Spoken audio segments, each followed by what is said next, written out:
Hello and welcome to the Weekend Golf Guy. I'm your host Travis Patton. In this week's episode, we're talking fantasy golf predictions for this week's PGA Tour event. That's right, it is the Shriners Hospital for Children. Quite a mouthful to say, but what an amazing venue, what an awesome event held in Las Vegas, the city of sin. We're going to be giving you our top picks, we're going to give you a winner prediction, and we're going to tell you who we would pick in our DraftKings lineups. Heck, we're going to play these people. We're not just giving you some people to play, we're going to give you who we're playing based off of our statistical models and all of our information that we've gathered for you so you don't have to go and look for it. In this episode, we're going to give you course breakdown, we're going to give you a winner prediction, we're going to tell you who we think in each of the ranges. That's right, the 11K range, the 9 to 10K range, the 7 to 8K range, and the 7 below or the below 7K range. We're going to give you all those predictions. You don't need to go through and weed around and try and gather information. We've already done that for you because we know how busy you are. Thank you so much for joining us. Hey, if you like this content, if you like our videos, go ahead and subscribe to our channel and give us a like. Thanks so much for your support. Let's jump right into it. Listen, it's course breakdown time, everybody's favorite time. I mean, we love talking about golf courses. This one is particularly awesome. We have the TPC Summerlin. That's in Las Vegas, Nevada. We're in the high desert. I'm pretty stoked to watch these players just absolutely bomb it. I mean, they already bomb it, but being up there in the thin air, just letting it rip, that's going to be great to watch. This course particularly is a par 71 course. It's kind of cool because you typically have a par 70 where we get on 59 watches, or you have a par 72 and that's pretty standard, but 71's kind of odd. I love it. The designer of this course, or the course architect rather, is Bobby Weed. We've never covered any of the previous course architects. I think it's kind of relevant this week and we're going to get into that. But if you don't know Bobby Weed, and I got to admit I didn't know him before doing a little research this week, he worked and trained under Pete Dye in some of the most notable golf courses that the PGA Tour plays on. Some of the ones that he's designed on his own were the Slammer and the Squire in Florida, TPC at River Highlands in Cromwell, Connecticut. Do you think there's any correlation between scoring there and scoring here? We're going to find out. And then Spanish Oaks in Bee Cave, Texas. All wonderful, notable courses. This particular course is made up of 4 par 3s, 11 par 4s, and 3 par 5s. As you can imagine, we're going to discuss those par 4s rather. They make up the most of this golf course, so scoring on those is going to be key. The defending champ here is Bryson, everybody's favorite, Bryson DeChambeau. I mean, he's probably the second most hated player on the PGA Tour, behind maybe Patrick Reed. Is he going to perform this week? I personally don't think so. We're going to get into more of that in just a little bit. Let's go ahead and talk about key performance indicators. What does it take to win here?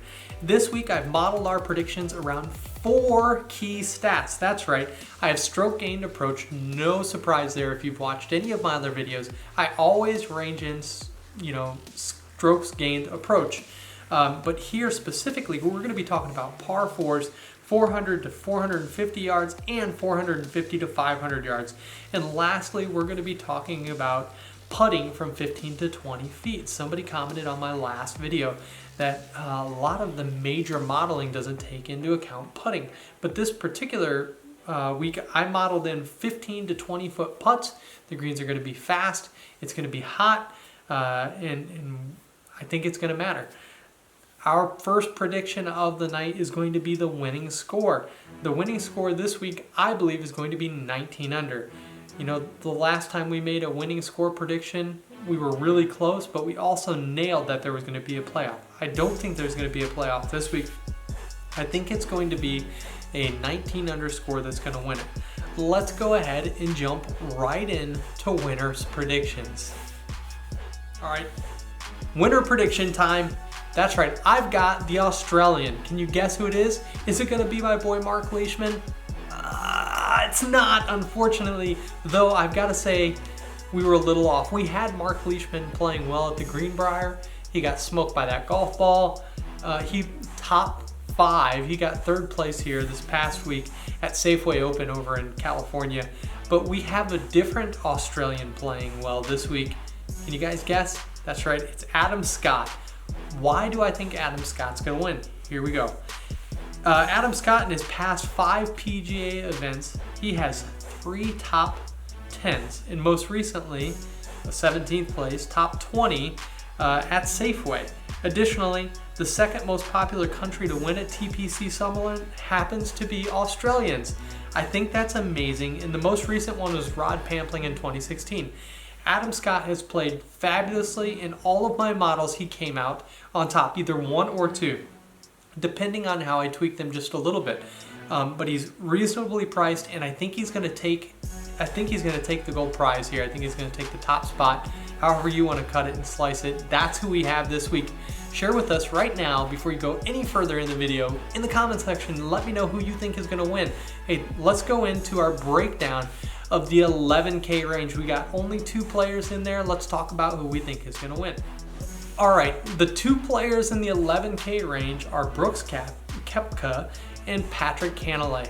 If it were me, and it is me, so I'm going to just tell you right now, in my lineups, I'm going to play Patrick Cantlay. He's $600 cheaper, so I can leverage that additional money down in some of the lower levels. Now, Brooks Koepka has a great argument. I mean, he's an amazing golfer, but he is if you look at strokes gained for DraftKings points, right, he's number 1. He's the number 1 spot. That's why he's priced so high. I'm actually not going to play him. That could be a risky move because at $11,700, I don't think a lot of people are going to be playing Brooks Koepka. Patrick Cantlay is probably a smarter choice if you're looking to have a little more cash to work down in the lower levels. That's exactly how I'm going to be playing this weekend, and that's how I think you should be playing too. If you happen to like a lot of the guys at the lower dollar range, maybe in the 7 to 8K range, and we're going to get into those predictions soon, if you like them and you happen to have 4 guys that you really like in that range and you have the extra cash, I don't think playing Brooks Koepka is a bad decision. For me personally, in the lineups that I'm building, he just doesn't work. And for $600 less, and Patrick Cantlay being a runner-up, and I think he was a winner here, he's a great choice to have. He's got good past performance here. He likes the course and he's been playing okay.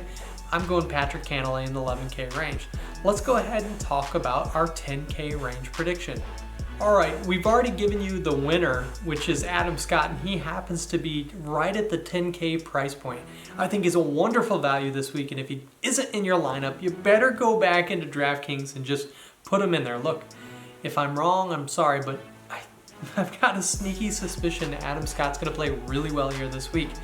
Our other player that we have in the 10K range is we have Webb Simpson.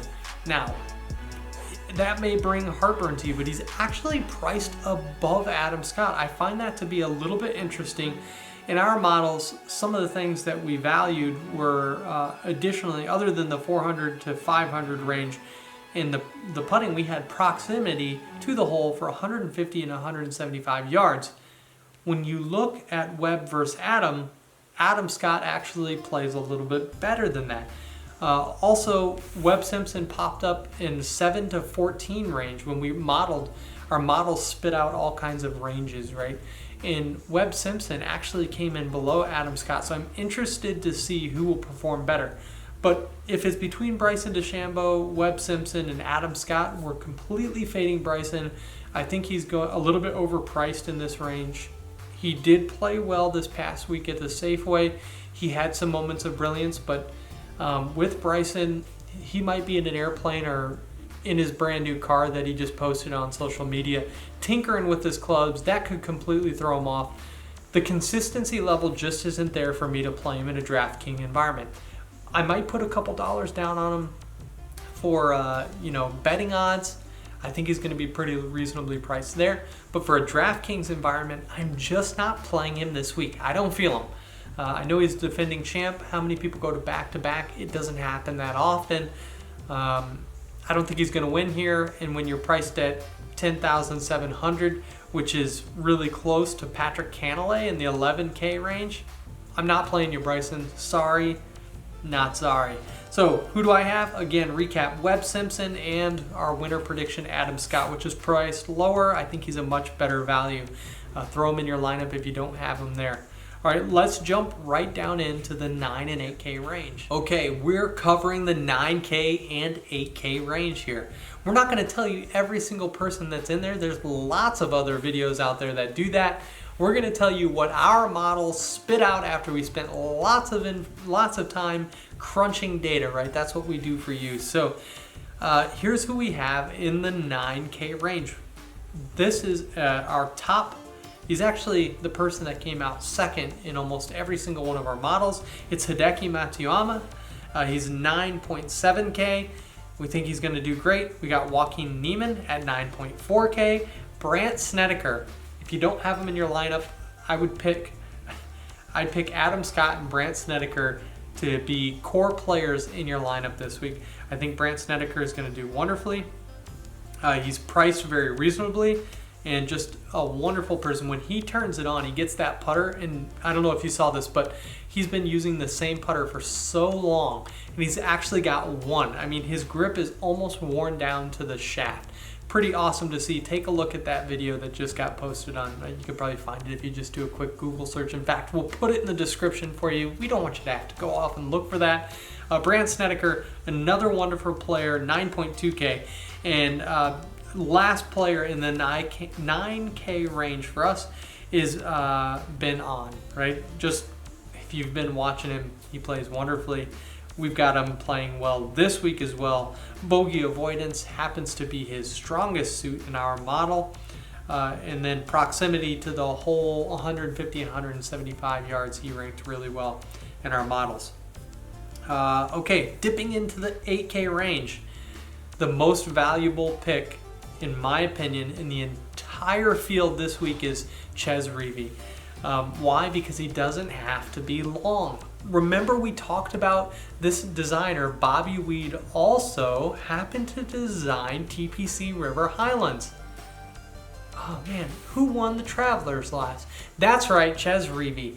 Do you think that course designers have tendencies and things like most humans do? I don't know about you. Every single day I wake up, I get a coffee, I do the same routine, and probably the same routine before noon every single day. Do you think course designers have that same sort of philosophy? They have things that are very similar? And do you think players play well at different courses designed by the same architect? I personally believe that they do. I think Chez Reavie is the best value in the entire field at 8.7K. Again, let's recap. You need Adam Scott in your lineup. You need Brandt Snedeker, and you have to have Chez Reavie. If you hear nothing else for the rest of this video, hear those three people, play them, and mix in your favorites in the rest of the way. All right, dipping down a little further into the 8K range, I got Jason Kokrak. Now, he did kind of screw me over a little bit once before this season. We're giving him a free pass here because he popped up really nicely in most of our models. He ranked really well. So we got Jason Kokrak ranking well. I don't think I'll probably play him in one lineup. I'm not putting him heavily in there. I'm not going to rely heavily on there, but we are going to give him another chance. So play him if you want. A little bit of a risky player, could miss the cut. This isn't a bomber's paradise. You don't have to be long here. So that could hurt him, maybe trying to go for things that he shouldn't. We will see. Let's get down into the 7 and 6K range. These are kind of our longer shot players, but if you're up in any of the higher ranges, you're definitely going to dip down into these other ranges, so you need to have an understanding of who's going to play well. We're going to tell you that right now. All right, let's get right into it. Oh, into the top of our list here, and somebody I would bet in betting odds. Again, we're not covering that here, but if I were to go and do betting odds, this guy I would certainly pick, and that's Brian Harman. He ranked 10th in most of my models. He plays well in every single field that I put him in. Brian Harman at 7.8K, another really good pick. Somebody else to watch for is Ryan Moore. And then this next guy, he's kind of hit or miss. His putting could just be completely out to lunch, and he can really screw you over, or he can putt really well and make you a whole bunch of money.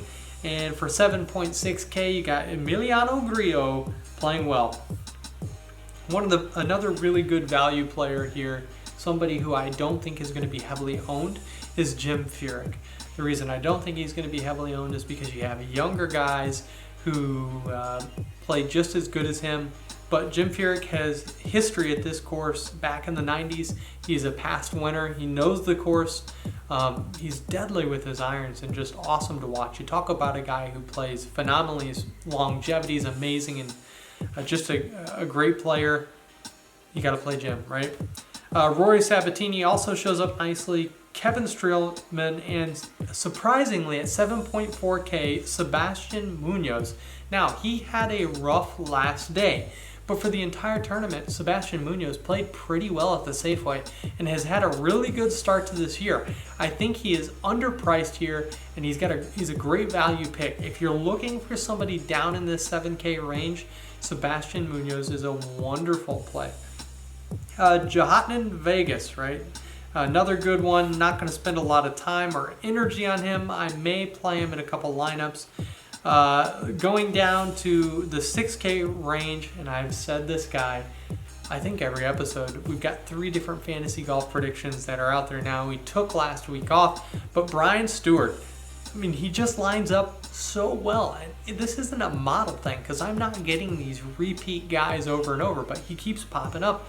And you know, our waiting for the different things changes as the course goes on, but Brian Stewart actually popped up top 20 in all of my models. Every single one we ran, he popped up in the top 20, the lowest being 11th. So Brian Stewart, a wonderful pick. He's at 6.6K. Andrew Landry, another good one. Graham Dillette is down in the lowest range, and yeah, that's who we have this week for this 6 to 7K range. Hey, thanks so much for watching this week's episode of the Weekend Golf Guy. I'm your host, Travis Patton. If you haven't had an opportunity, go over to our Facebook page and give it a like. Also, we have this private Facebook group where we talk all things golf. I post things about fantasy golf predictions, funny golf memes, and just really cool information. It's called The Clubhouse, a golf group. Go over there, subscribe to us, or join us rather. We'll accept you right away. Thanks so much for joining. Until next time, hit 'em straight.